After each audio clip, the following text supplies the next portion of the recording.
Cuando la Biblia dice que no hagamos tesoros en la tierra, no se refiere a dejar de trabajar, ni está haciendo una apología a la ociosidad. En el libro de Proverbios leemos: Ve a la hormiga, oh perezoso, mira sus caminos, y sé sabio, la cual no teniendo capitán, ni gobernador, ni señor, prepara en el verano su comida y recoge en el tiempo de la siega su mantenimiento. Dios dice que debemos aprender a trabajar, como lo hacen las hormigas. No hay nada de malo teniendo cosas.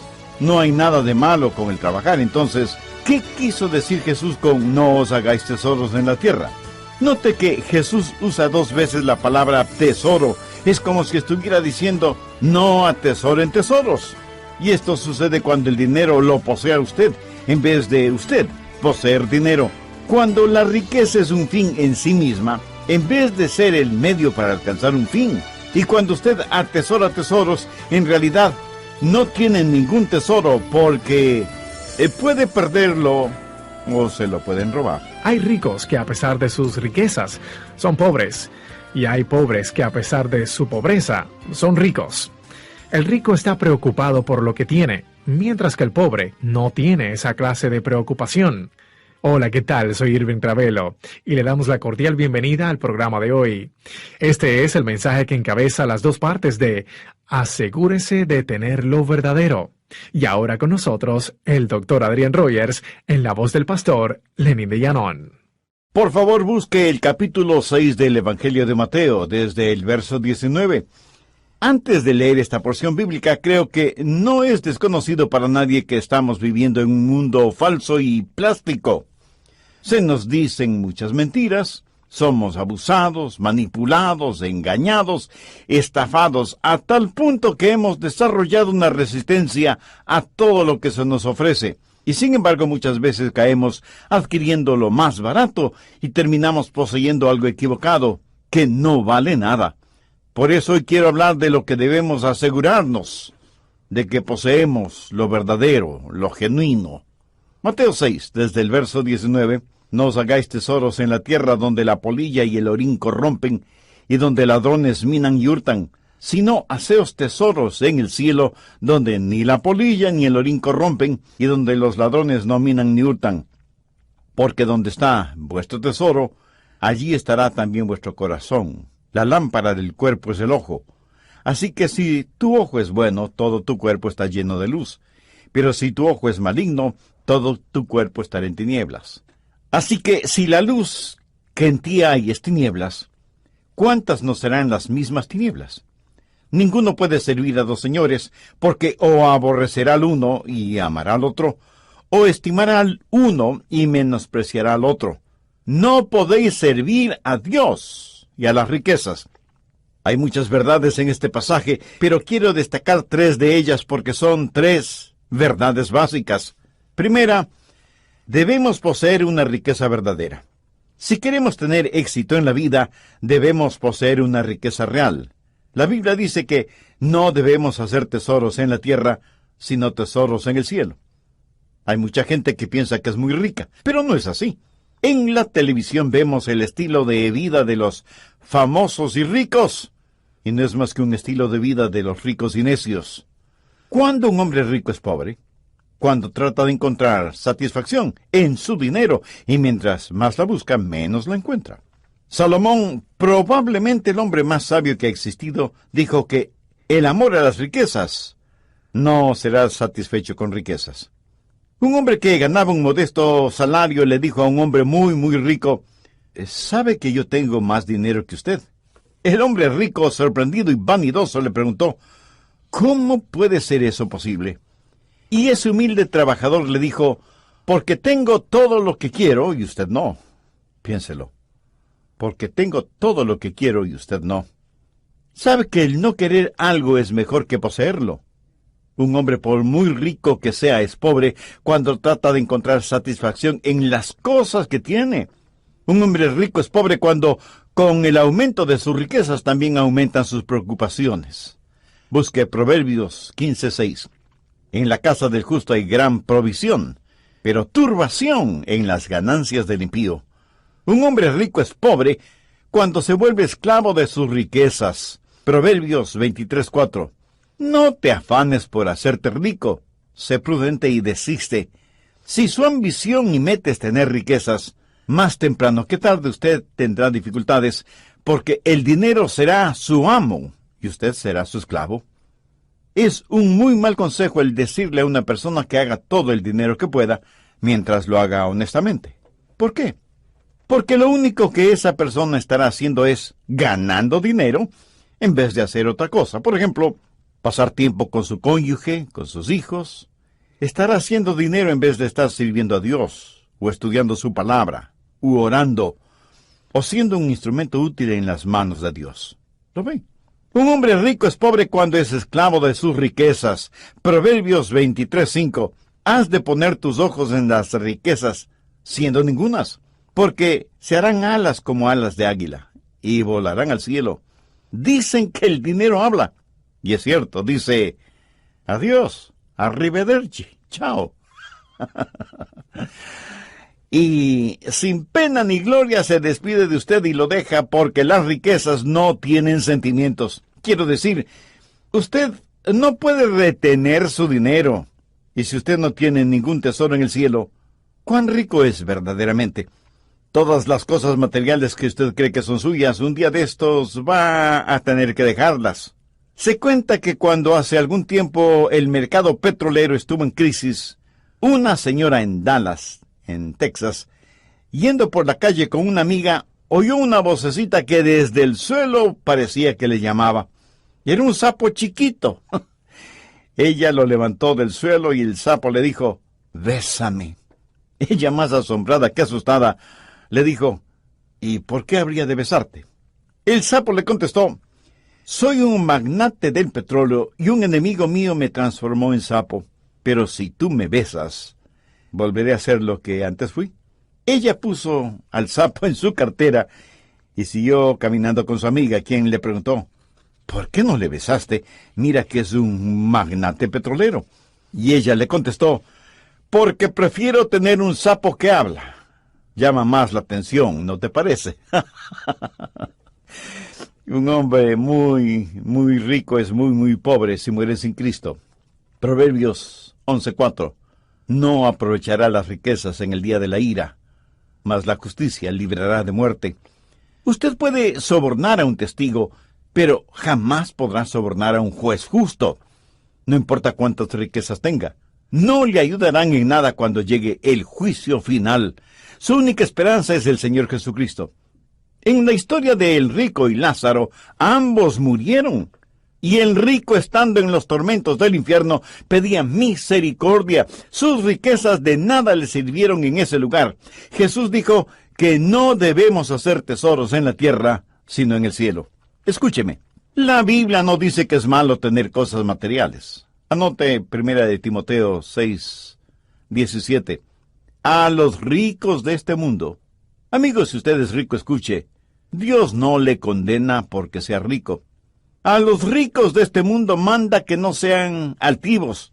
Eso quiere decir que no sean orgullosos, ni pongan la esperanza en las riquezas, las cuales son inciertas, sino en el Dios vivo, que nos da todas las cosas en abundancia para que las disfrutemos.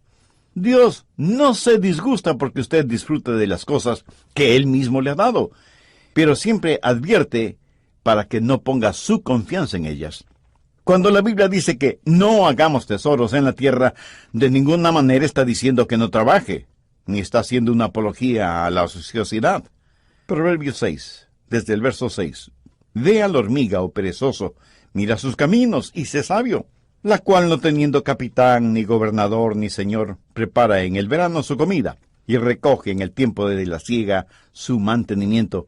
Dios dice que debemos aprender a trabajar, como lo hacen las hormigas. No hay nada de malo teniendo cosas. No hay nada de malo con el trabajar. Entonces, ¿qué quiso Jesús decir con no os hagáis tesoros en la tierra? Note que Jesús usa 2 veces la palabra tesoro en los versos 19 y 20.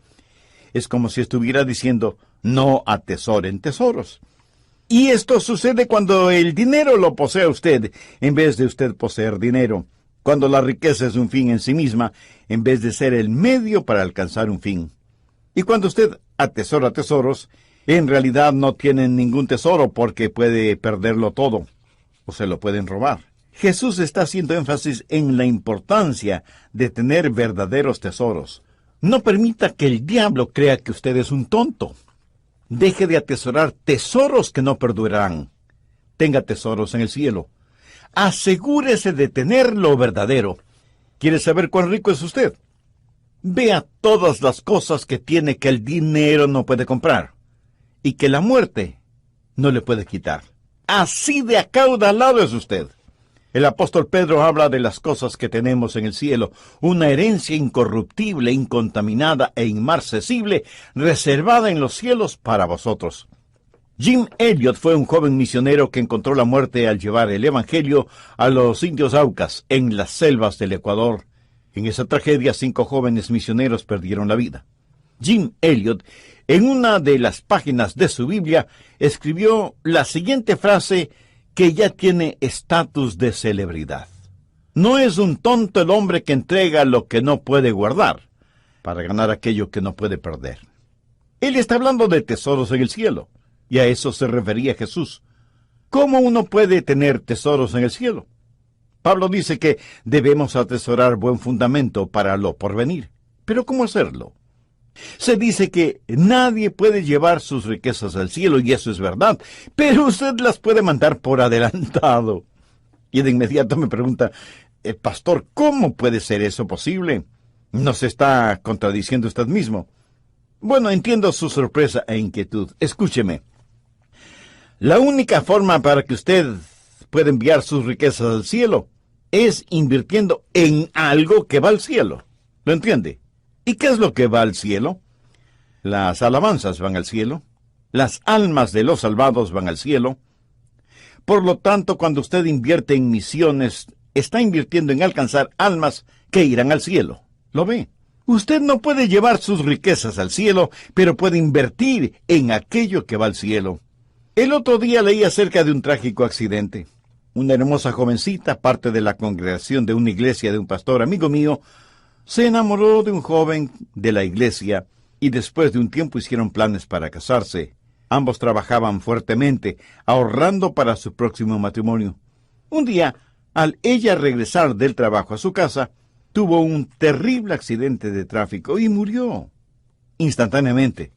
Vino la policía, los paramédicos. Un policía buscó en la cartera de ella alguna identificación, algún nombre, alguna dirección.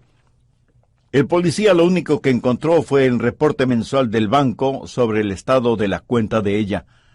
Pero el policía se quedó realmente sorprendido al ver que la mayoría de los cheques estaban girados a nombre de la iglesia a la que ella pertenecía, para alcance misionero en diferentes partes del mundo.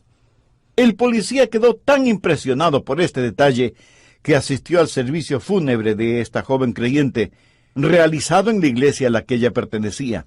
Y ese policía aceptó al Señor Jesucristo como su Salvador. Y no puedo dejar de preguntarme, ¿cuántas personas se salvarían viendo el estado bancario de nuestras chequeras o nuestras cuentas de ahorro? Al ver esos documentos bancarios, alguien podría decir inmediatamente cuál es su verdadero tesoro. ¿Cuáles son las cosas que más le importan a usted? Jesús dijo que no debemos hacernos tesoros en la tierra, sino en el cielo. Y usted me dice, un momento, pastor. La Biblia dice que debo suplir para mis necesidades y las de mi familia, y que debo dejar una herencia para mis hijos. Permítame responderle contando lo siguiente. Conozco a un muy acaudalado hombre de negocios y ha invertido muchísimo en la causa de Cristo. Dios le ha bendecido con un corazón increíblemente generoso, pero tuvo un revés financiero, sus negocios se fueron a la quiebra y de pronto perdió totalmente su fortuna. Y alguien preguntará, ¿cómo puede haberle pasado tal cosa siendo él tan generoso en las cosas de Dios? Mi amigo, Dios es soberano. Él puede hacer y hace lo que le place. Este amado hermano lo perdió absolutamente todo. Un día un amigo le dijo, ¿sabes que ya no tienes nada? Pero nada de nada. Y él le contestó, es cierto, en este mundo ya no tengo nada. Y el amigo le dijo, ¿no te has puesto a pensar en el montón de dinero que has regalado a otros? Y le contestó, sí, a veces pienso en eso, porque eso es lo único que tengo. ¿Lo entendió? Eso es lo único que tengo. O sea, eso es lo único que nadie puede tocar porque está depositado en el cielo.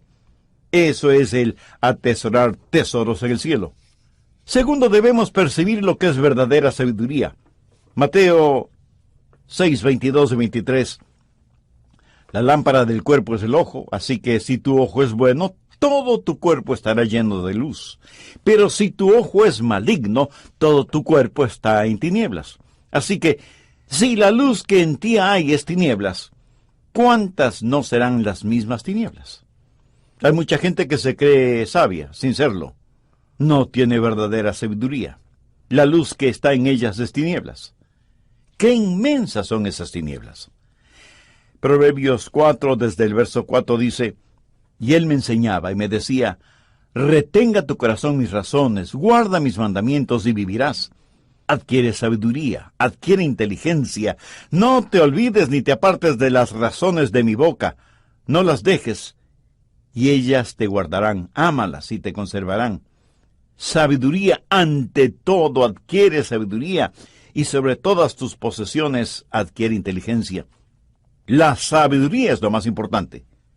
La sabiduría es vital para el entendimiento, y no estamos hablando de conocimientos ni de inteligencia, sino de sabiduría. Asegúrese de tener lo verdadero, porque las tinieblas son verdaderas. Suponga que usted termina sus estudios universitarios, pero ahora quiere tener un grado doctoral o maestría. Tiene un promedio perfecto de 10 sobre 10, y sin embargo fracasa en la vida. En el próximo programa tendremos la conclusión de este estudio bíblico. Y no quiero finalizar este programa sin extender la invitación para que usted, amiga o amigo que me escucha, si aún no conoce a Dios por medio del Señor Jesucristo, haga esa decisión ahora mismo. Tal vez es la decisión más importante que hará en su vida, porque tiene connotaciones eternas. Si aún no es salvo o salva, necesita tener la seguridad de su salvación ahora mismo. ¿Cómo? La Biblia dice, cree en el Señor Jesucristo y serás salvo. Creer, significa tener fe, depositar toda su confianza en Cristo. Reconozca que ha pecado y que necesita el perdón de Dios. Arrepiéntase sinceramente de sus pecados. Acepte el sacrificio que Jesucristo hizo en la cruz del Calvario al morir pagando por sus pecados con su muerte. Recíbalo como Salvador y Señor. Él le perdonará, le limpiará, le sanará espiritualmente y le dará una nueva vida. Desde que la primera pareja fue expulsada del jardín del Edén, la historia de los seres humanos ha sido de una constante bancarrota moral. Desde entonces, los hombres han hecho lo que han considerado bueno delante de sus propios ojos. Ya en Génesis, Dios dijo que la maldad de los hombres era mucha en la tierra y que todo designio de los pensamientos del corazón de ellos era de continuo solamente el mal. Y eso es exactamente lo que está sucediendo en nuestro mundo actual. Quienes gobiernan las naciones no piensan que están gobernando mal. Por el contrario, piensan que están gobernando muy bien, aunque los gobernados digan que están gobernando muy mal. Cuando el ciego guía al ciego, los dos terminarán en el abismo. Cuando cada uno hace lo que le da la gana de hacer, el resultado es anarquía. Es la moralidad por mayoría de votos en vez de la palabra de Dios. Nuestro mundo se deteriora más rápidamente en lo ético, lo moral y lo espiritual que en lo físico. Muchos dicen que estamos viviendo en una época iluminada. Cierto, iluminada por la luz eléctrica, pero no por la luz espiritual. Bienvenidos al Amor que Vale. Les saluda Irving Ravelo. Hoy les presento la conclusión del mensaje Asegúrese de tener lo verdadero, con el Dr. Adrian Rogers, en la voz del pastor Lenny de Llanón. Cuando Jesús habla acerca del ojo, no está necesariamente hablando del órgano de la vista.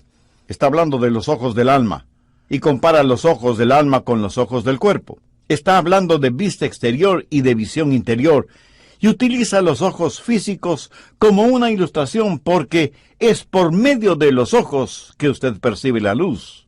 y es la luz la que le permite ver. El ojo que no percibe la luz es maligno, está enfermo, solo ve tinieblas.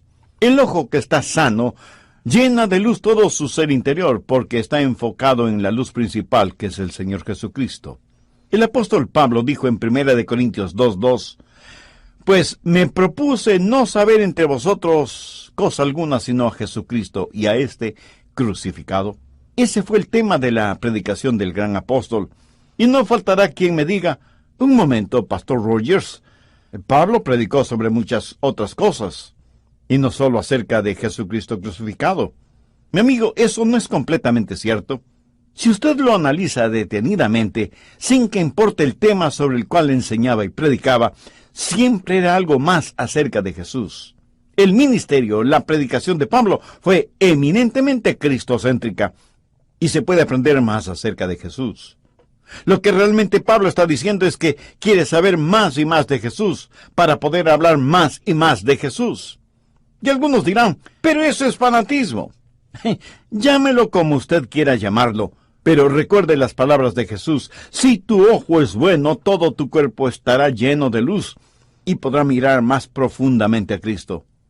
No digo mirar más allá de Jesús, porque más allá de Jesús sencillamente no hay nada. Y cuando llegue a ese punto, su ser espiritual estará desbordante de luz. A veces estoy muy ocupado, me siento acelerado, y sé que debo tener mi tiempo de quietud personal con Dios y debo orar. A veces tengo la idea de que no estoy verdaderamente centrado en Cristo como necesito estarlo, y que no soy lo que debo ser. Entonces, sé que debo tener una sesión con Dios a puerta cerrada. Así que voy a mi oficina, pido a todos que, a menos que sea una verdadera emergencia, no me interrumpan ni me busquen para nada durante una hora. Pongo el seguro de la puerta y comienzo a conversar con Dios. Señor, reconozco que a veces me siento como un hombre de doble ánimo. Por eso todo lo que significa algo para mí lo traigo y lo pongo bajo el dominio de tu Hijo, el Señor Jesucristo. Todas las cosas que son preciosas para mí, como mi esposa, mis hijos, mis nietos, la predicación y la enseñanza de tu bendita palabra, te las entrego nueva y totalmente a ti, juntamente con mi salud y mi cuerpo, para que me sigas utilizando como un instrumento útil y de bendición en tus manos. Dios quiere que vivamos con verdadera sabiduría, que nuestros ojos espirituales estén bien, para que todo nuestro cuerpo esté lleno de luz. Cuando nuestros ojos no están enfocados en el Señor, padecemos de doble y maligna visión. El apóstol Santiago dice, el hombre de doble ánimo es inconstante en todos sus caminos. Pero lo más triste acerca del hombre de doble ánimo es que él piensa que por tener doble visión, ve mejor. Jesús dijo, así que si la luz que hay en ti es tinieblas, ¿cuántas no serán las mismas tinieblas? Es malo cuando un hombre está en tinieblas y sabe que está en tinieblas, pero es trágico cuando un hombre está en tinieblas y piensa que está en la luz. Desde que la primera pareja fue expulsada del jardín del Edén, la historia de los seres humanos ha sido de un constante caer espiritual y moral. Desde entonces los hombres han hecho lo que han considerado bueno delante de sus propios ojos. Ya en Génesis 6:5 Dios dijo que la maldad de los hombres era mucha en la tierra y que todo designio de los pensamientos del corazón de ellos era de continuo solamente el mal. Y eso es exactamente lo que está sucediendo en nuestro mundo actual. Quienes gobiernan las naciones no piensan que están gobernando mal. Por el contrario, piensan que están gobernando muy bien, aunque los gobernados digan que están gobernando muy mal. Cuando el ciego guía a otro ciego, los dos terminarán en el abismo. Cuando cada uno hace lo que le da la gana de hacer, el resultado es anarquía. Es la moralidad por mayoría de votos, en vez de la palabra de Dios. Y si la luz que está en ustedes tinieblas, entonces, ¿cuán grandes son las tinieblas? Profesando ser sabios, se hicieron necios y cambiaron la gloria de Dios incorruptible. Los hombres dicen, estamos caminando en la luz. Sin embargo, se tropiezan y caen porque están en tinieblas. La sabiduría es lo más importante. El conocimiento nos pone orgullosos porque sabemos mucho. La sabiduría es humilde porque sabe que mientras más sabe, menos sabe. Uno necesita conocimiento para graduarse en la escuela, el colegio y la universidad, pero necesita sabiduría no siquiera para graduarse, sino para poder pasar las pruebas de la vida. Oh, sí, los conocimientos se pueden adquirir. La sabiduría nos es otorgada. El conocimiento proviene de las cosas que vemos alrededor nuestro. La sabiduría viene cuando miramos las cosas de arriba. Y no me refiero a las nubes precisamente. La lámpara del cuerpo es el ojo, así que si tu ojo es bueno, todo tu cuerpo estará lleno de luz. ¿Qué es lo que el Señor Jesucristo nos está diciendo en esta porción bíblica de Mateo 6? Nos está diciendo que debemos asegurarnos de tener una buena salud espiritual, que estemos seguros de tener verdadera sabiduría, no una pseudo sabiduría solo para tratar de impresionar a los demás. No deje que la luz que está en usted se transforme en tinieblas. Qué tragedia es ver vidas que fueron luz y que ahora son tinieblas. Hasta este momento Jesús dice que primero debe asegurarse de tener verdaderas riquezas. Segundo, debe asegurarse de tener genuina sabiduría. Tercero, debe asegurarse de tener adoración real. En otras palabras, debemos poseer verdadera riqueza, percibir lo que es genuina sabiduría y practicar una adoración real, cierta, indiscutible. Mire lo que Jesús dijo en Mateo 6:24. Ninguno puede servir a dos señores, porque o aborrecerá al uno y amará al otro, o estimará al uno y menospreciará al otro. No podéis servir a Dios y a las riquezas. Aquí la palabra riqueza es una palabra aramea que abarca todo lo que es posesiones. El Dios de la riqueza, el Dios de todas las cosas materiales. Y usted no puede servir a dos señores, a dos amos, a dos jefes. Note que Jesús no está diciendo que usted no debe tratar de tener dos amos. Tampoco está diciendo que es mejor tener uno solo. De lo que Jesús está hablando es de una imposibilidad. Usted no puede servir a dos amos. Si lo piensa bien, verá que es absolutamente imposible. Y muchos de ustedes seguramente me dirán, un momento, Pastor Rogers, yo trabajo para una empresa determinado número de horas, después de lo cual voy a mi segundo trabajo.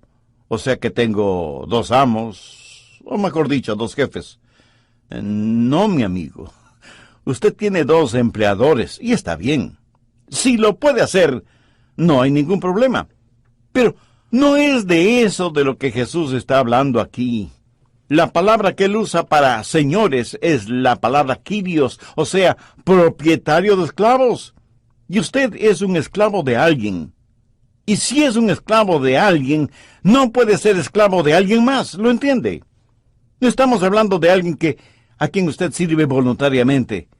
La voluntad nada tiene que ver en este asunto. Estamos hablando de un amo y de su esclavo. Y lo que Jesús dice es que usted no puede ser esclavo de dos amos al mismo tiempo. Esa es una imposibilidad, así como es imposible que usted pueda caminar en dos direcciones opuestas al mismo tiempo. Así que nadie puede servir a dos señores porque eso es totalmente imposible. Además, hay un solo y absoluto Señor cuyo nombre es Jesús. Y Él no quiere solo un lugarcito en su vida. Tampoco quiere ser prominente en su vida. Un momentito, pastor. ¿Cómo es que Cristo no quiere ser prominente en mi vida? Pues así es, mi estimado amigo. Escuche, Jesús demanda. ¿Me está oyendo? Jesús demanda ser preeminente en su vida. Él es el Señor, lo cual quiere decir que no acepta rivales. En lo que tiene que ver con nuestra vida, o Él es el Señor de todo, o no lo es de nada. Ahora, si usted tiene dos amos, ¿a cuál de ellos le pertenece? Pues a ninguno. Y usted, si es un creyente, es un esclavo del Señor Jesucristo. Y usted airadamente a lo mejor me dice, yo no quiero ser esclavo de nadie. Bueno, en ese caso, usted nunca sabrá lo que es el cristianismo. y nunca sabrá de la libertad que se llega a tener siendo esclavo del Señor Jesucristo.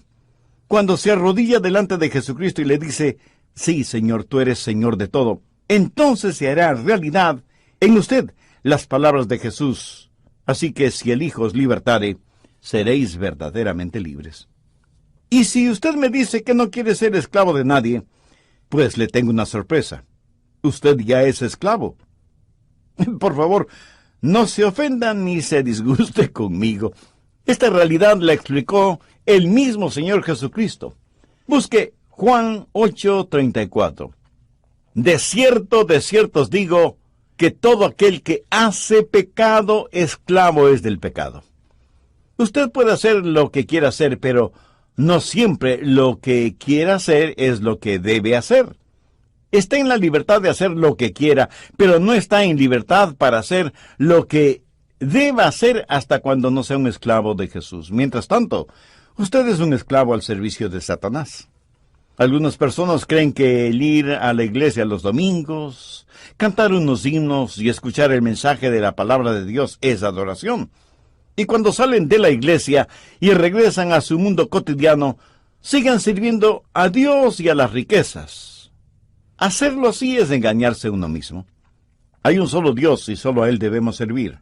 Y si Él no es el Señor en el verdadero sentido de la palabra, entonces usted no tiene al único Dios verdadero.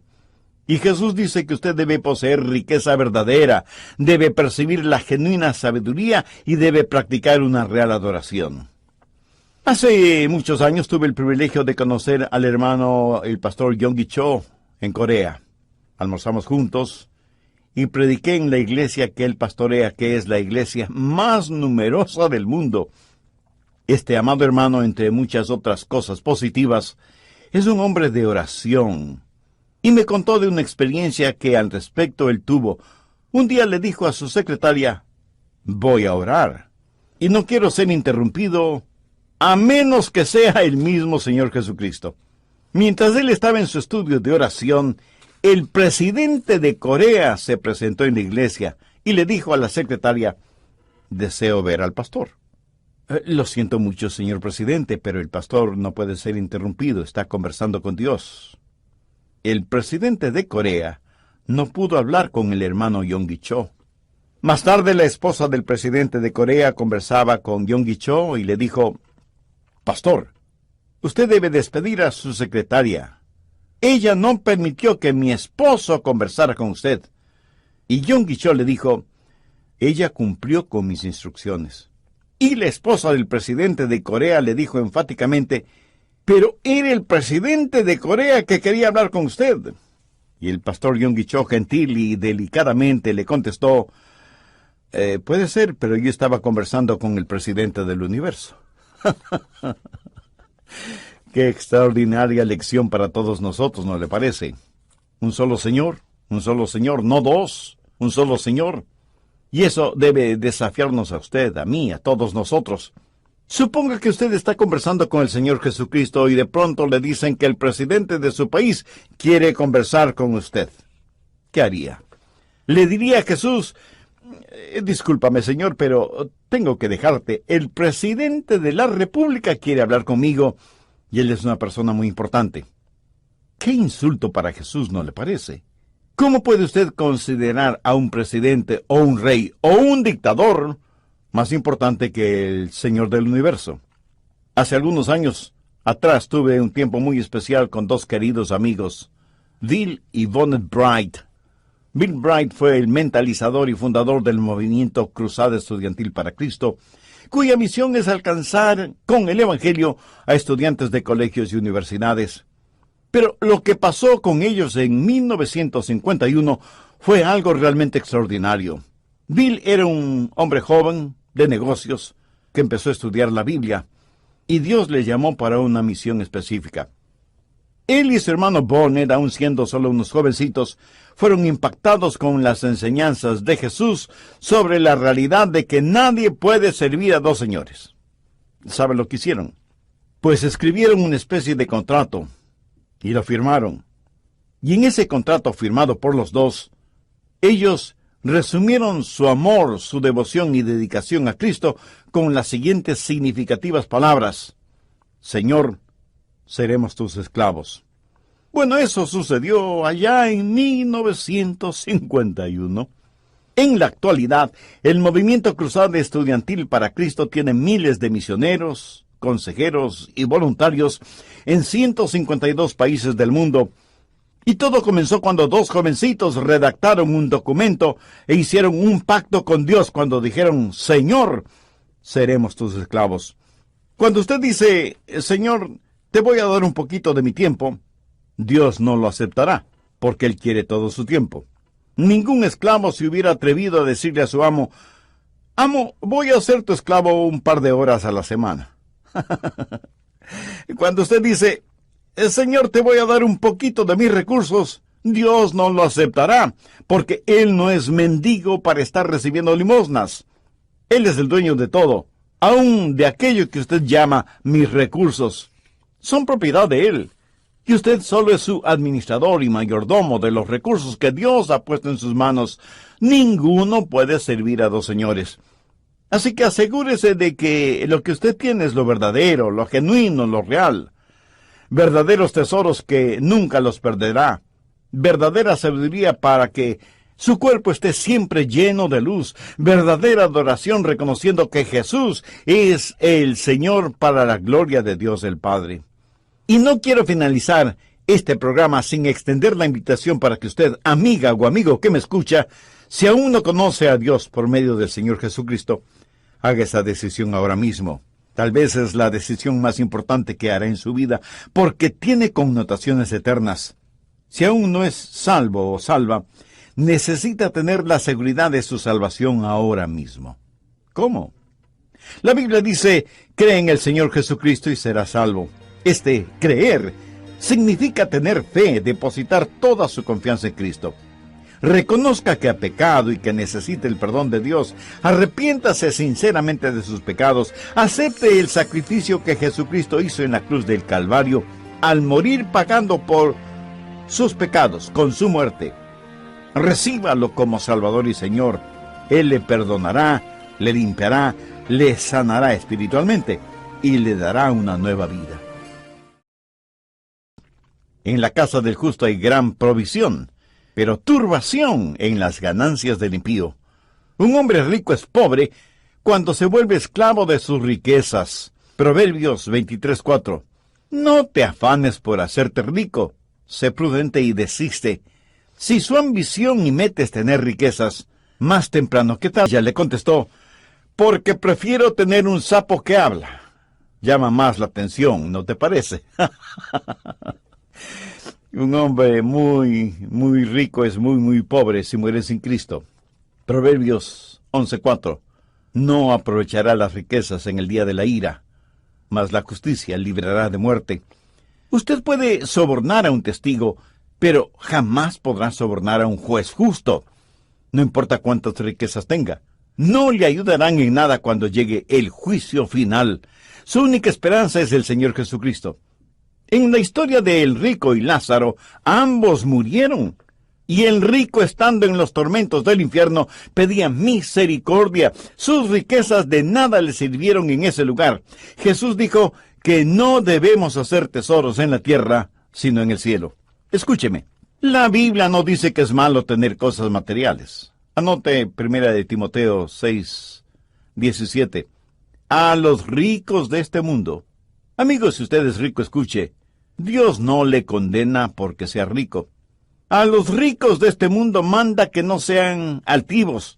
Eso quiere decir que no sean orgullosos, ni pongan la esperanza en las riquezas, las cuales son inciertas, sino en el Dios vivo, que nos da todas las cosas en abundancia para que las disfrutemos.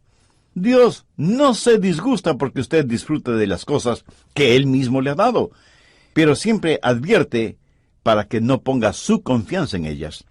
Cuando la Biblia dice que no hagamos tesoros en la tierra, de ninguna manera está diciendo que no trabaje, ni está haciendo una apología a la ociosidad. Proverbios 6, desde el verso 6. Ve a la hormiga, oh perezoso, mira sus caminos y sé sabio. la cual, no teniendo capitán, ni gobernador, ni señor, prepara en el verano su comida y recoge en el tiempo de la siega su mantenimiento. Dios dice que debemos aprender a trabajar, como lo hacen las hormigas. No hay nada de malo teniendo cosas. No hay nada de malo con el trabajar. Entonces, ¿qué quiso Jesús decir con no os hagáis tesoros en la tierra? Note que Jesús usa 2 veces la palabra tesoro en los versos 19 y 20. Es como si estuviera diciendo no atesoren tesoros. Y esto sucede cuando el dinero lo posee usted, en vez de usted poseer dinero. Cuando la riqueza es un fin en sí misma, en vez de ser el medio para alcanzar un fin.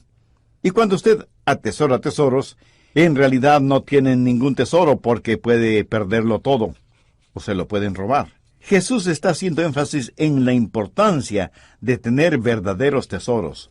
No permita que el diablo crea que usted es un tonto. Deje de atesorar tesoros que no perdurarán. Tenga tesoros en el cielo.